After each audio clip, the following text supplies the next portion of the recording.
A mi madre le gusta llamarse niña de la guerra y abuela de la democracia. Nos cuenta con entusiasmo cómo era su colegio en la República, con gimnasio, piscina cubierta y cuadro artístico. Nos cuenta también cómo a los 10 años tuvo que ser evacuada a Cataluña, concretamente a Igualada, junto con los profesores y otros niños del colegio. Nunca más volvió a estudiar. Su infancia se acabó como la de muchos niños con su regreso a Madrid tras la victoria de las tropas franquistas. Es una mujer entusiasta, emprendedora, inteligente.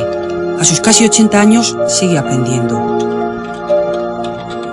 Ha tratado de contactar con alguna organización para contar su historia y nadie le ha contestado. Es un valioso testimonio humano acerca de la educación en la República y a nadie le interesa. Una pena. Solo sus hijos y sus nietos somos interlocutores privilegiados de sus vivencias.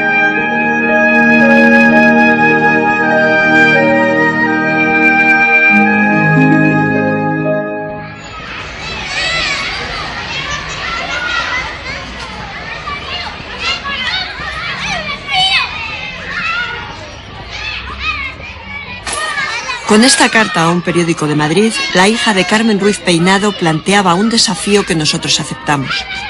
Esa es la razón de que Carmen, aquella niña de la guerra, y su hermana Paquita regresen a su antiguo colegio, entonces llamado Grupo Escolar Sorolla.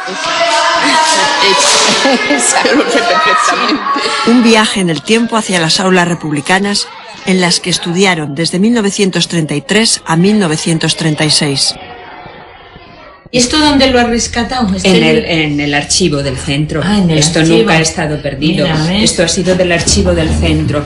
Lo que todos, autoridades y maestros, están en el deber de evitar, para que no queden en el arroyo los futuros ciudadanos cuando la República Española tanto se esfuerza por defender los derechos del niño y entre ellos los de su cultura y educación. Oye, qué bueno es esto. Buenos días, chicos. Buenos días. Dos exalumnas del colegio. Ellas fueron alumnas de ese colegio. Y como sois vosotros, vuestra era. Carmen y Paquita Ruiz Peinado estaban un poco nerviosas al comenzar el encuentro preparado por Pilar Serrano, la directora del ahora llamado Colegio Público Rufino Blanco. Y donde tenéis ahora para hacer la gimnasia, había una piscina que la han cubierto. Sí, teníamos un profesor que nos enseñó a nadar. Todavía sabemos nadar, eso no se nos ha olvidado. Era el campeón de España. Se llamaba Enrique Granados, era catalán. ¿Mandaban muchos deberes? Pues sí teníamos deberes, sí. Pero que ya te digo que no teníamos muchos libros.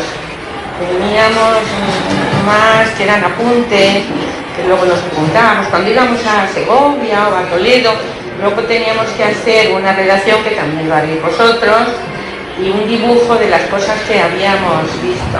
Y teníamos el cuadro artístico, que era un dramaturgo que se llamaba Alejandro Casona. Me acuerdo mucho del colegio, pero fijaros si han pasado años, que ya somos abuelas y casi bisabuelas.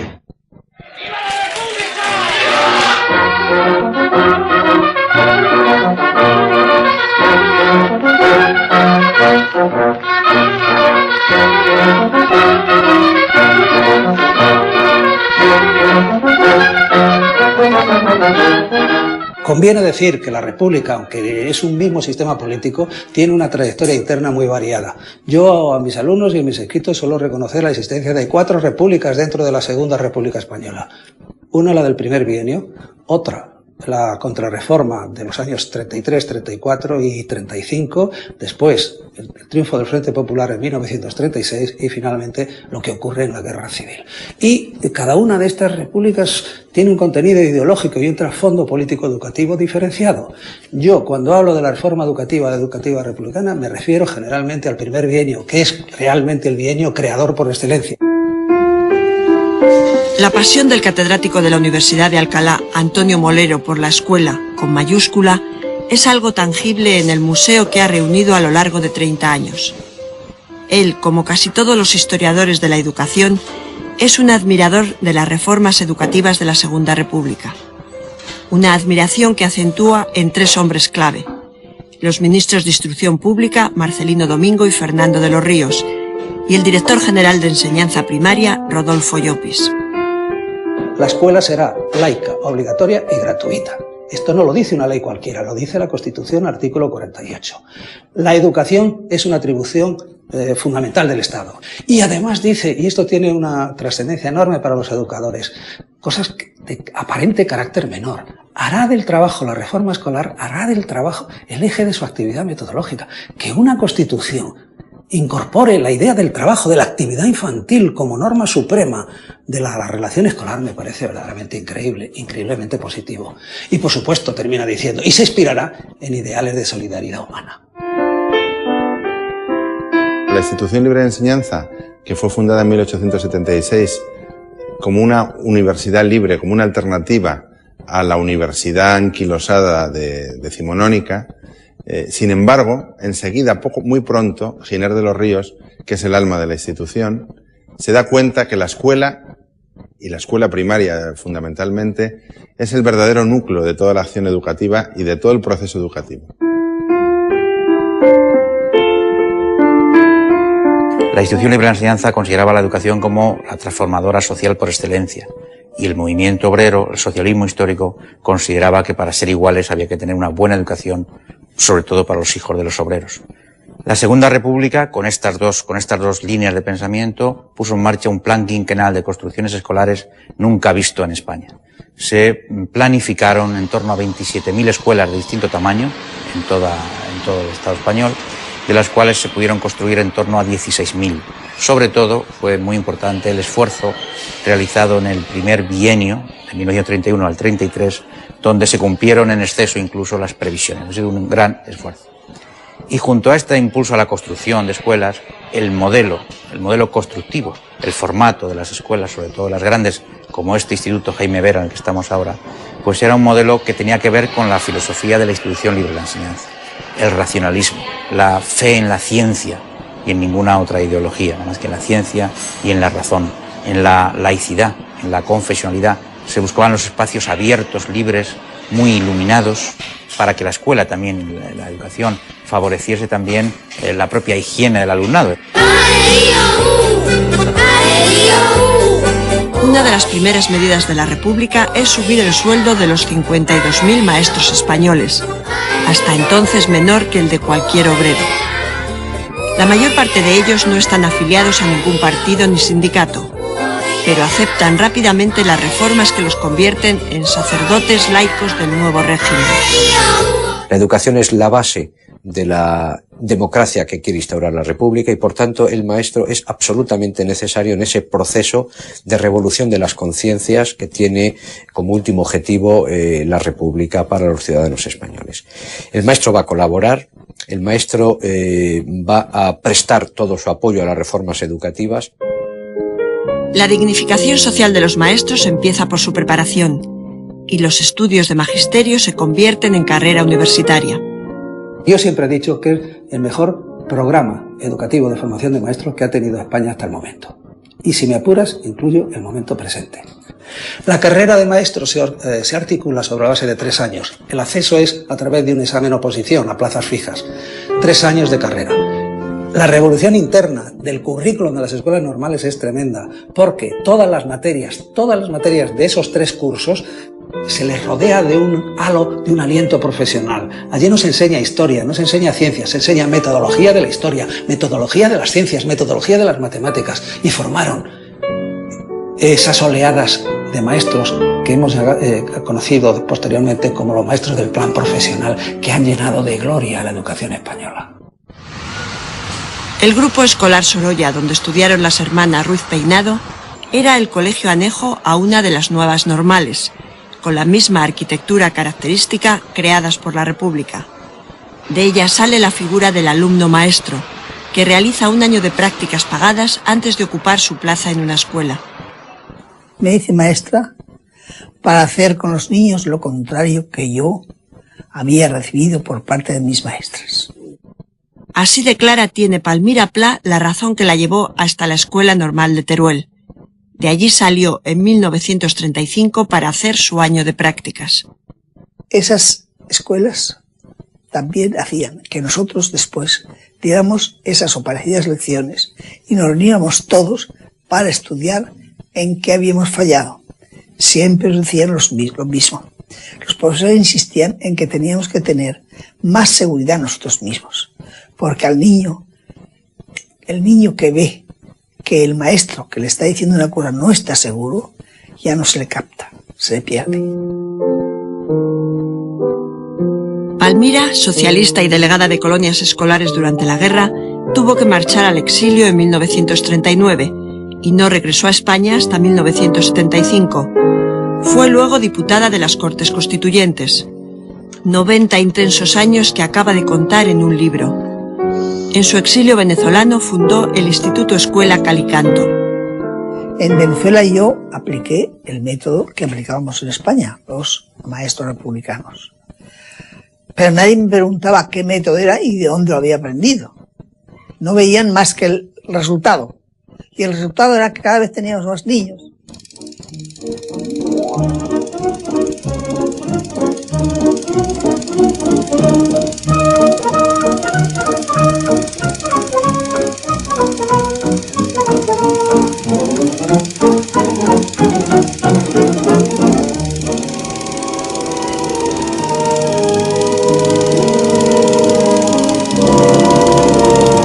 Con estas caras recibían niños y mayores la primera sesión de cine que veían en sus vidas. Casi siempre películas de Charlotte, que llevaron hasta los pueblos más inaccesibles las misiones pedagógicas. El patronato creado por el Ministerio de Instrucción Pública tan solo mes y medio después de proclamarse la República. Una iniciativa paralela, pero independiente, al Teatro Universitario La Barraca, con el que Federico García Lorca visitaba las pequeñas ciudades. Manuel Bartolomé Cosío llevaba 30 años madurando el proyecto de las misiones. María Zambrano, Carmen Conde, María Moliner, Alejandro Casona y Luis Cernuda fueron algunos de aquellos misioneros.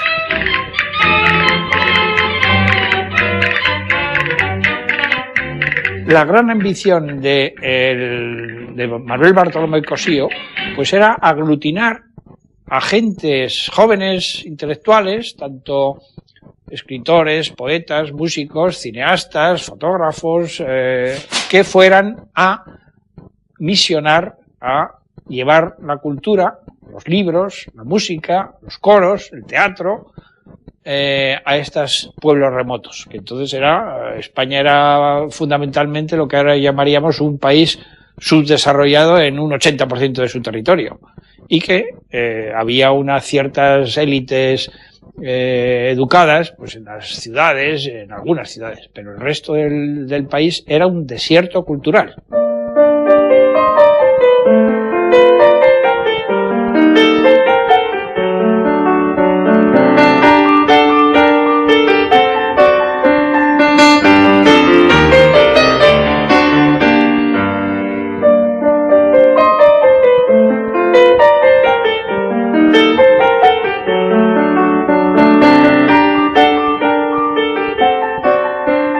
Uno de estos jóvenes intelectuales era José Valdelomar, fotógrafo, cineasta, inventor de objetivos cinematográficos y director experimental.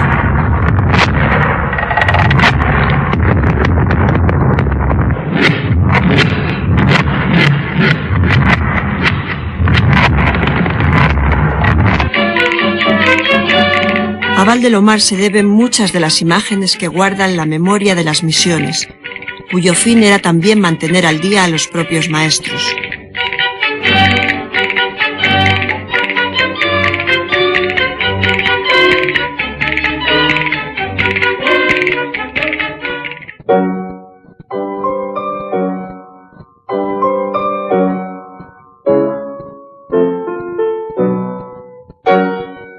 Una pobre aldea, asomada en un teso de linares sobre el lago de Sanabria.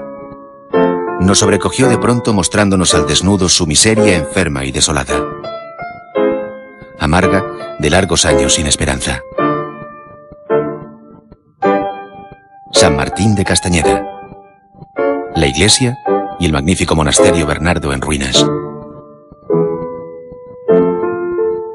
Son palabras del inspector de primera enseñanza, don Alejandro Rodríguez, más conocido en el teatro como Alejandro Casona, al relatar la misión pedagógico-social en la comarca zamorana de Sanabria, en octubre de 1934.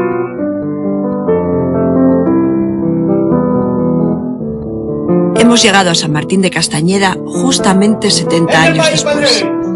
Han desaparecido la miseria, el bocio y el hambre, tanta que los misioneros instalaron un comedor escolar. Quedan, en cambio, algunos edificios de entonces. Balbina vive en la misma casa donde nació hace 77 años. Hoy no se siente muy bien, pero nos habla de los zapatos que le entregó la misión y de aquel comedor que hizo aumentar el número de escolares de un día para otro de 12 a 45.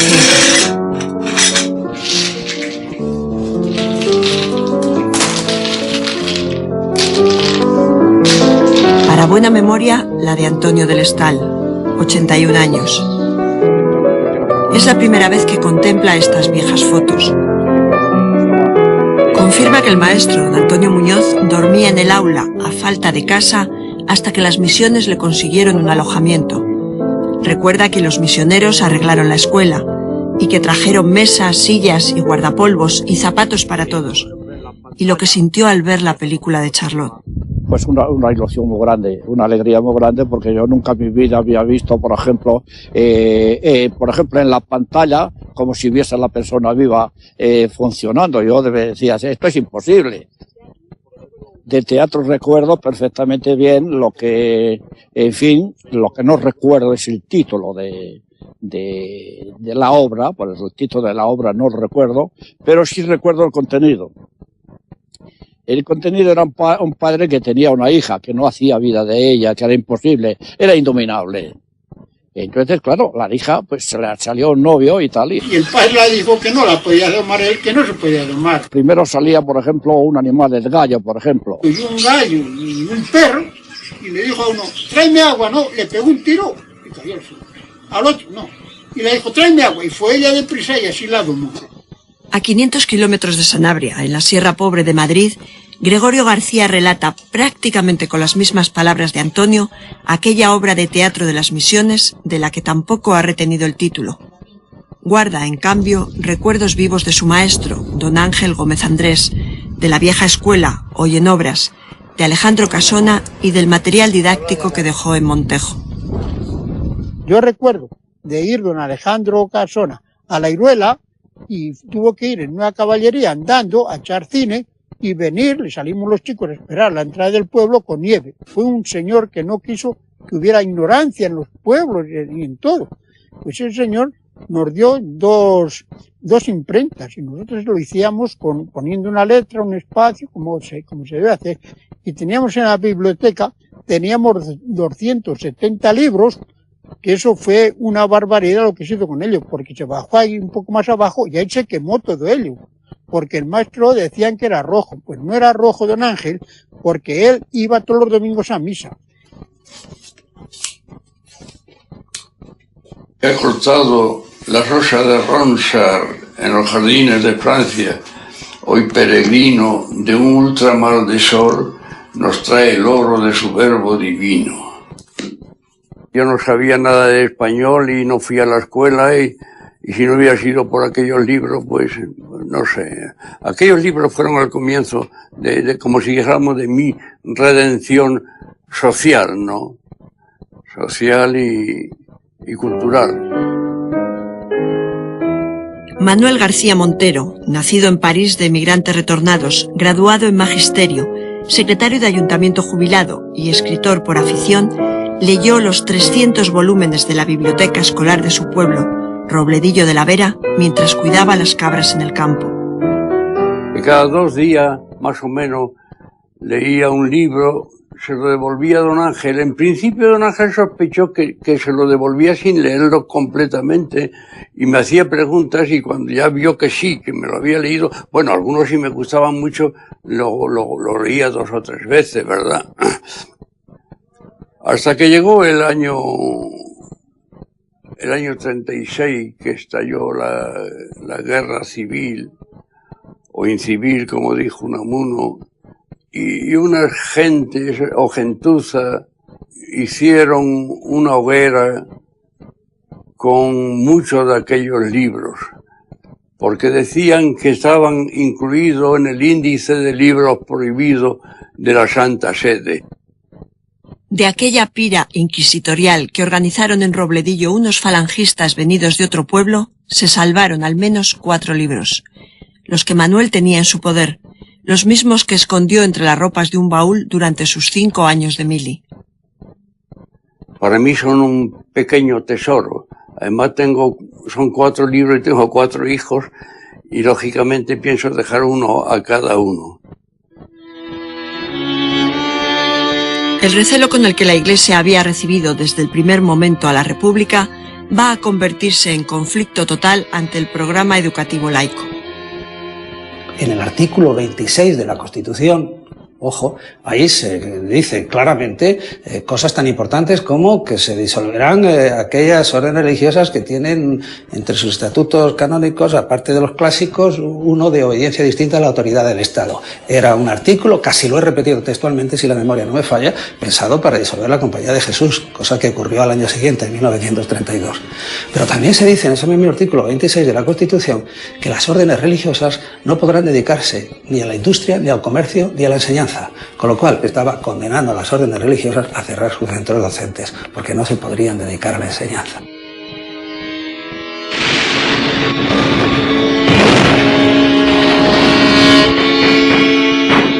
Cinco años de república terminan de forma abrupta a causa del golpe militar que encabeza el general Franco. La república, cuando se ve inmersa en el golpe militar, decide tener claro con qué elementos cuenta. Por tanto, instaura un proceso de depuración. En este expediente, los maestros, ¿qué hacen? Pues evidentemente aducen avales, aducen certificados, aducen, todo tipo de testimonios que puedan servirles para ganarse la confianza del régimen republicano. Esto es lo que los depuradores de la España franquista llaman, y etiquetan ellos, expediente rojo. Un expediente que, como tendremos ocasión de ver, va a ser utilizado luego en contra suya. En la zona que queda bajo el gobierno republicano, aunque apenas controlada por él, grupos anarquistas y de extrema izquierda dirigen su rabia por el alzamiento contra los sospechosos de apoyarlo. Iglesias y colegios religiosos son asaltados y quemados. En el barrio de Lavapiés de Madrid todavía quedan en pie, como recuerdo de aquellos días de anarquía, las ruinas del Colegio de las Escuelas Pías de San Fernando, 6 de cuyos religiosos fueron asesinados. Hay que ver qué tema, cómo quedó el colegio. ¿Y te acuerdas tú cuando lo incendiaron? Lo incendiaron, cómo se veían desde las llamas. Desde casa, desde el balcón de casa. Se veían las llamas y las columnas de humo. Qué pena. Aquí, la puerta de la iglesia principal, que aquí era donde oíamos misa mayor. Todos los domingos. Nosotros, los gratuitos, los que entrábamos aquí, y los de pago entraban por la calle Embajadores y se distinguían de nosotros precisamente no llevaban uniforme, claro. En fin, una especie de elitismo que ya existía en aquella época. Cuando el Colegio de los Escolapios fue incendiado, Enrique Cabero se inscribió en la escuela donde ya estudiaba su hermana Mercedes. Mira, ahora te voy a enseñar mi clase.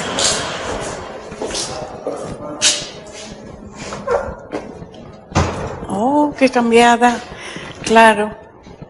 Todo está al contrario. Antes era la profesora allí y aquí las mesas. Y esta estatua estaban abajo. El colegio se llama ahora, en recuerdo de un maestro derechista asesinado, Antonio Moreno Rosales. Entonces era el grupo Luis Vives, y a Enrique le gustó más que su anterior colegio.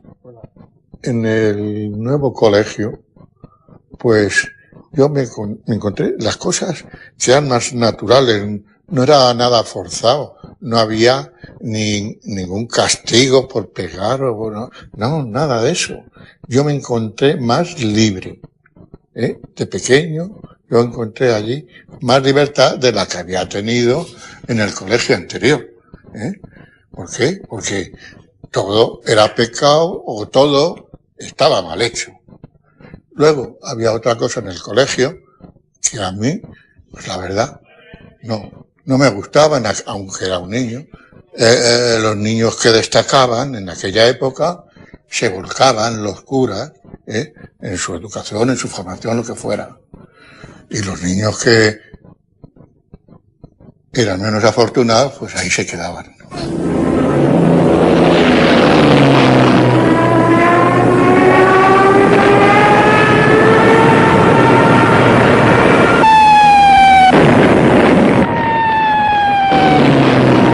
Cuando las bombas nacionales empezaron a caer sobre Madrid, Mercedes y Enrique Cabero fueron evacuados, como miles de niños de la zona republicana, a áreas más seguras, a las llamadas colonias escolares.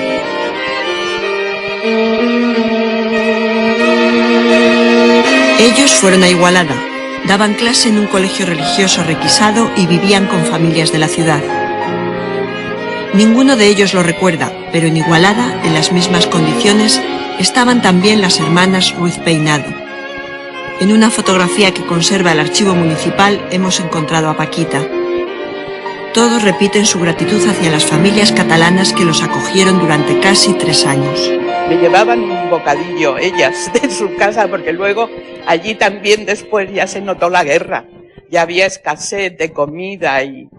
Quiero que veáis cómo chicos de otro lugar que no se conocían, familias que no conocían de nada, a las familias de Madrid ante la situación de guerra y de necesidad que se vivía en Madrid, cómo reaccionaron ayudando. Me emociono, de cómo fueron aquellas familias. Seremos alegres, valientes, osados, La guerra es una catástrofe para la educación en la zona republicana. Maestros movilizados, muchas escuelas cerradas, los sindicatos de docentes ensimismados en ganar la guerra, y sin embargo surge una mística educativa de corte revolucionario. Juremos por ella, vencer o morir. Soldados, la patria nos llama la ley. En la guerra civil, la FETE y el conjunto de los maestros participan de manera muy directa y muy significativa en la lucha por erradicar el analfabetismo. En ese sentido, las milicias de la cultura en los frentes de batalla son escuelas para soldados, se crean más de 1000 escuelas. Todo esto tiene resonancias utópicas, resonancias románticas, pero era así. Incluso se editó un material escolar muy típico en las célebres cartillas escolares antifascistas, una de carácter aritmético y la otra para aprender a leer, que tienen un contenido, que tienen una metodología increíblemente avanzada y una concepción metodológica digna de la mejor alabanza. Evidentemente, las cartillas escolares antifascistas y la otra están fuertemente contaminadas de ideología, como correspondía a una época de guerra, no nos vamos a engañar.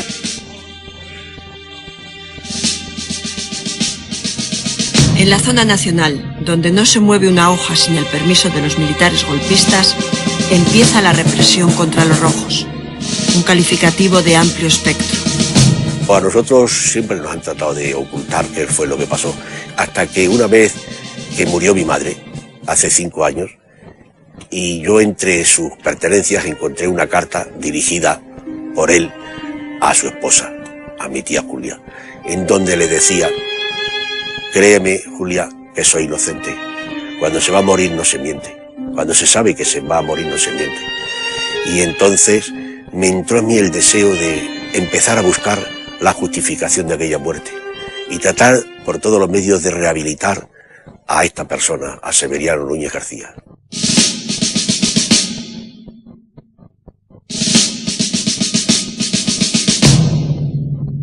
Lo que Antonio, también maestro, encontró fue un puñado de folios.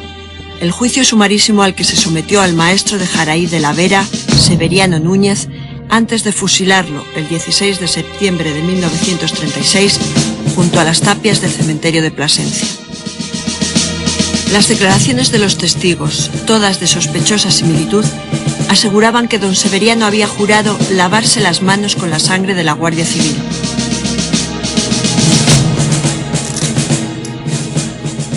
Hemos rastreado la memoria de Severiano Núñez en La Herreruela, un pueblo de Cáceres donde simultaneó las funciones de maestro y de alcalde durante la dictadura de Primo de Rivera. Fui alumno de don Severiano Núñez García. Fue maestro nacional aquí y yo discípulo. Estuve hasta en el 29, en el 1929, que me dio el certificado escolar, que se dice. Fue un maestro extraordinario y aprendimos todos, mucho, los discípulos que tuvo. Donato nos hace ver las escuelas y la torre del reloj que hizo construir don Severiano. Además, hizo excavar pozos y llevó hasta La Herreruela la luz y el teléfono. En su casa, bien enmarcada, conserva Donato la foto con su maestro. Y aún no le cabe en la cabeza por qué lo mataron. Porque, como él dice, yo la doctrina la aprendí de él en la escuela. Le acusaban de ateo, de que agitaba las masas, de que a que a los niños los politizaba, que les enseñaba barbaridades a los niños, también decía. Y él se defendía en el tribunal diciendo, me podéis acusar de todo, pero lo más íntimo y sagrado de mi vida ha sido los niños. Con los niños yo no he cometido ningún error. Lo que era un gran cumplidor de los principios republicanos, del laicismo escolar.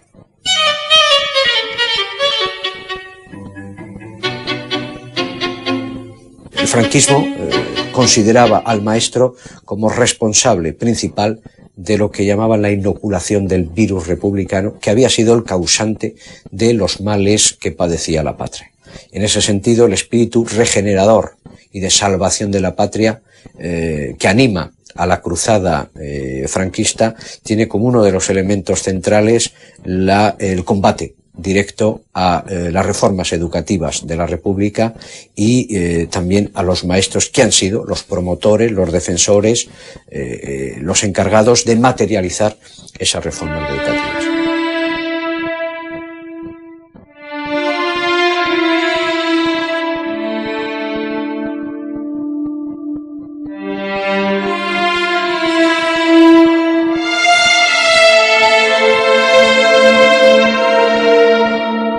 De Falange mandaban siempre una nota al gobernador civil.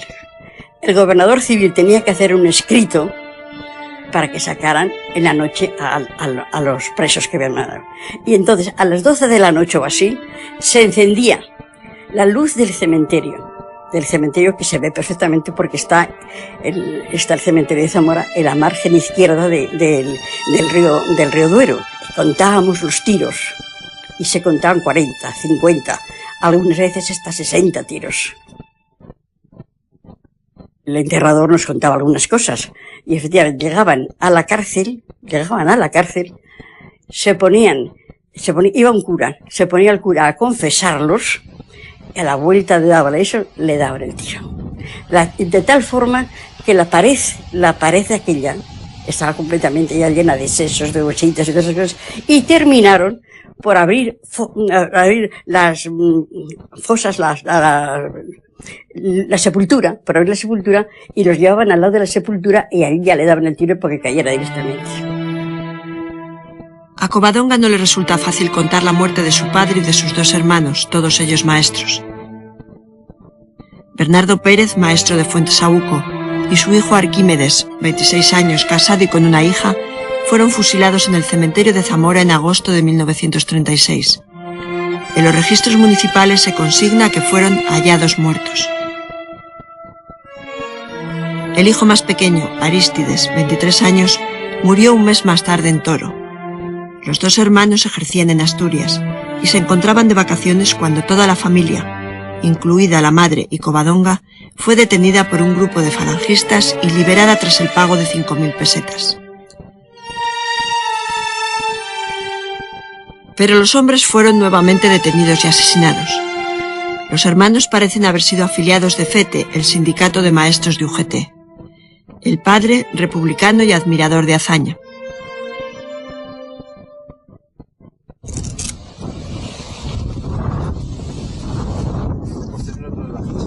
Empezaron a matarlos, dicen que en la mitad del camino al cementerio, luego en la entrada y luego aquí ya en las fosas. Fernando Martín, enterrador del cementerio de Toro, abrió hace 6 años las fosas comunes de los asesinados en la zona nacional durante los primeros meses de la guerra, cuando el ayuntamiento de la ciudad decidió darles una sepultura digna. Se sacaron de aquí 6 o 7 sepulturas, que había cada grupo, había 4, 5 o 6 personas, en unos más, otros menos, y tenían siempre el tiro en la cabeza, en el cráneo, y que a veces con la bala dentro. ¿Y en total cuántos? Se han sacado más o menos 36 personas, creo que fueron. ¿Y todavía queda por abrir? Sí, todavía queda un tramo por aquí, de aquí para allá, que dicen que puede salir alguno más. Arístides Pérez Sánchez, el hermano de Covadonga, podría ser uno de los cadáveres que yacen todavía en la fosa que no se ha abierto del cementerio de Toro. Muchos maestros republicanos acabaron en una cuneta o junto a la tapia de un cementerio. Nadie se aventura a decir cuántos, porque el franquismo echó una losa de silencio sobre ellos.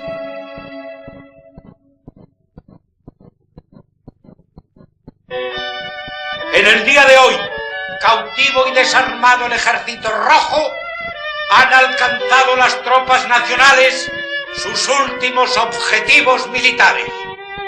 La guerra ha terminado. Burgos, 1 de abril de 1939, año de la victoria. El generalísimo Franco. El primer objetivo de los vencedores fue depurar toda la administración del Estado. Los más afectados, jueces y fiscales que habían aplicado las leyes de la República. Y tras ellos, los maestros. 3 de cada 10 fueron castigados de una u otra forma. Inhabilitados para la enseñanza o para cargos directivos, separados del servicio, jubilados a la fuerza o trasladados fuera de su provincia. ¿En qué consiste el proceso? Básicamente se nombra una comisión formada pues, por el director del centro de enseñanza media de la provincia, por un inspector, por 2 padres de familia de probada moralidad y por 2 miembros de Falange. Esta comisión, en base a unos informes del alcalde, del párroco, de un padre o vecino de probada moralidad, va haciendo un pliego de cargos. Yo creo que no exageraría si la media está en torno al 50% de los cargos que se hacen son de índole política. Cuando ya hemos dicho que el magisterio no es un cuerpo politizado, básicamente. Otros cargos son de índole religiosa, en torno al 20%. Es decir, aquí había cargos como no se tomaba en serio ciertas prácticas religiosas, no acompañaba a los alumnos a misa, etcétera, etcétera.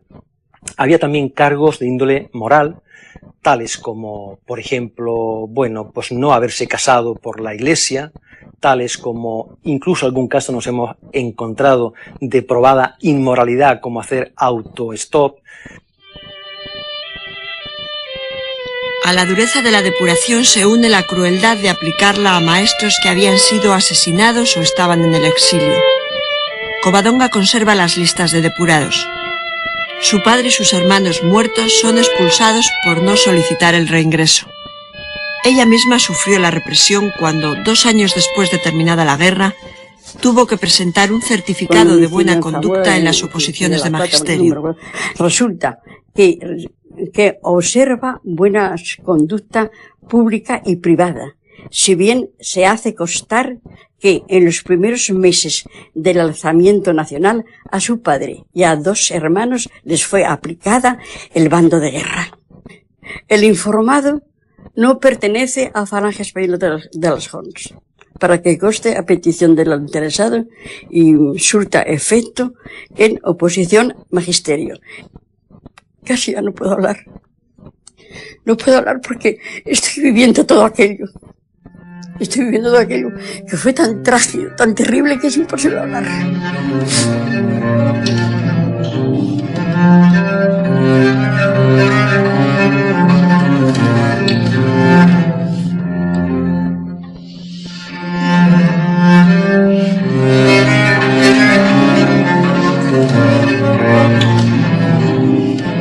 el progreso pedagógico, el progreso espiritual que iba alcanzando España durante la República va a quedar precisamente eso, descabezado. Se pierde. Yo creo que este es uno de los grandes dolores que la depuración tiene que causarnos. Es lo que se perdió para el porvenir de España. Queda este recuerdo, yo creo, de una España posible. Una España posible, una España distinta. Una España mucho más culta, por supuesto, incluso en sus sitios más remotos y además más solidaria. A veces he leído que la República y en general la reforma educativa republicana solo fue una maravillosa utopía. Y yo digo que no, que fue una magnífica realidad. Una realidad en algunos campos discutibles, como he dicho antes, en el tema de la sustitución de las órdenes religiosas, etc. Pero si yo tuviera que conceder el beneficio de la duda a los que consideran que fue una utopía, diría que bendita utopía. Y siempre terminaré, como termino ahora, alabando lo que aquellos hombres presuntamente utópicos quisieron hacer, a veces no pudieron hacer y en otras ocasiones no les dejaron hacer.